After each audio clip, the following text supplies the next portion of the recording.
kebersamaan wanita dan yang kami hormati ibu-ibu pengajian Masjid An-Nur Surakarya. Izinkan kami dari MHS Persatuan Islam untuk melaksanakan salah satu tugas persyaratan kelulusan, yaitu dakwah. Duduknya saya di sini sebagai moderator yang akan menyampaikan beberapa mata acara.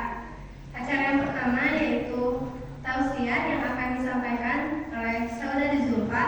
Kepadanya saya persilahkan.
Seandainya kita menghitung nikmat bergerak dalam satu hari, maka kita tidak akan mampu untuk menghitungnya.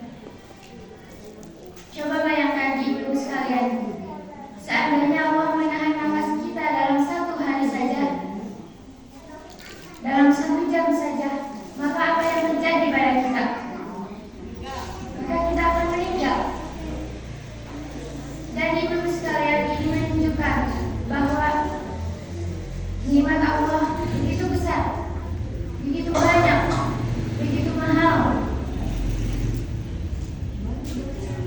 Ibu-ibu sekalian, adakah di antara ibu-ibu yang ingin menjual matanya 1 triliun saja? Atau 2 triliun? Atau lebih dari itu? Tentu tidak. Ini menunjukkan nikmat Allah yang diberikan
menyesali kebodohannya saat ini, tidak bekerja keras semasa muda, menyesali kemiskinannya saat ini, berpura-pura di masa dewasa, menyesali sisa-sisa hari tuanya, tidak berbakti kepada orang tua selagi masih kecil, menyesali kehilangan sudah tiada, tidak mendidik anak dengan sebaik mungkin,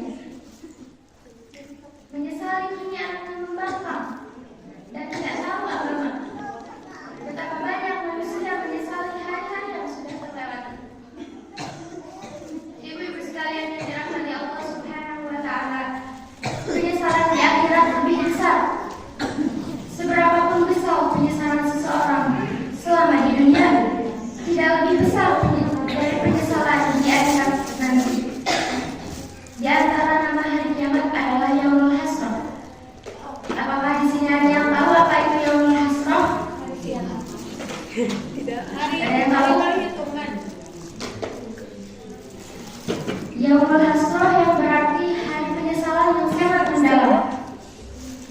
Jadi penyesalan pada hari itu jauh lebih besar dari penyesalan di dunia.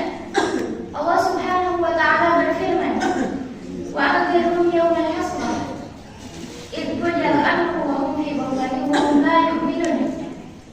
Dan berilah mereka peringatan tentang yaumul hasrah, yaitu ketika segala perkata telah diputuskan dan mereka dalam kelalaian dan mereka tidak pula beriman. Allah Subhanahu wa Ta'ala berfirman, "Wa yawma ya'uddu adh-dhalimu 'ala yadayhi yaqulu ya laitani ittakhadhtu ma'a rasuli sabila." Ingatlah hari ketika orang zalim menggigit kedua tangannya seraya berkata, "Seandainya dahulu aku mengambil jalan bersama Rasul." Orang-orang yang berbuat zalim dengan kesyirikan, dengan kekufuran dan pendustaannya terhadap Rasul akan sangat menyesal, meratapi dan sangat bersedih dengan apa yang telah dilakukannya selama di dunia. Apabila orang yang di dunia saat ini sedang menyesal, maka dia akan menggigit jemarinya. Adapun pada ayat di atas, Allah Ta'ala mengabarkan bahwa yang digigit bukan hanya jarinya, melainkan kedua tangannya. Ini menunjukkan betapa menyesal mereka di hari tersebut. Ibu-ibu sekalian yang dirahmati Allah Subhanahu wa Ta'ala, di hari kiamat nanti semua orang akan menyesal. Orang yang baik maupun jahat, orang yang suka maksiat maupun taat, muslim maupun kafir, semua akan menyesal. Sebagaimana yang disebutkan dalam hadis yang diriwayatkan oleh Imam Muslim, kemudian manusia akan dibuat menyesal. Kemudian manusia akan dibuat ingat oleh Allah Ta'ala dengan amalannya selama di dunia ini. Saat itulah semua manusia akan menyesal. Para pendosa akan menyesali maksiat yang telah dilakukannya saat di dunia. Dan orang yang taat akan menyesal karena kurangnya ketaatan selama di dunia. Jika seorang muslim yang berbuat maksiat maupun berbuat ketaatan saja menyesal, tentu orang-orang kafir akan lebih menyesal lagi. Allah Ta'ala berfirman, "Inna anzarnakum 'adzaban qariban yawma yanzurul mar'u ma qaddamat yadahu wa yaqulul kafiru ya laitani kuntu turaban." Sesungguhnya kami memperingatkan kepadamu wahai orang-orang kafir tentang siksa yang dekat pada hari manusia melihat segala hal yang telah diperbuat oleh kedua tangannya. Dan orang kafir berkata, "Alangkah baiknya andaikan dahulu aku hanyalah tanah." Orang kafir pada hari itu berharap seandainya dirinya sewaktu di dunia berupa tanah, bukan makhluk dan tidak dikeluarkan ke alam wujud. Demikian itu terjadi saat dia menyaksikan azab Allah Ta'ala di hadapannya, dan dia melihat semua perbuatan, kerusakan dan dosa yang telah dicatat oleh para malaikat yang mulia bagi mereka. semua kembali menjadi tanah. Dan saat itulah orang kafir berkata, alangkah baiknya andaikan dahulu aku hanyalah tanah, yaitu menjadi hewan yang akhirnya dikembalikan menjadi tanah. Untuk itu, marilah kita gunakan waktu kita sebaik mungkin, berbanyak amal soleh, berbanyak ibadah, agar kita tidak terlalu menyesal pada hari nanti, pada hari kiamat nanti. Ibu-ibu sekalian yang dirahmati Allah Subhanahu wa Ta'ala, cukup sekian dari saya. Mohon maaf atas segala kekurangan. Kita tutup dengan doa kifaratul majlis. Rabbana atina fid dunya hasanah wa fil akhirati hasanah wa qina adzabannar.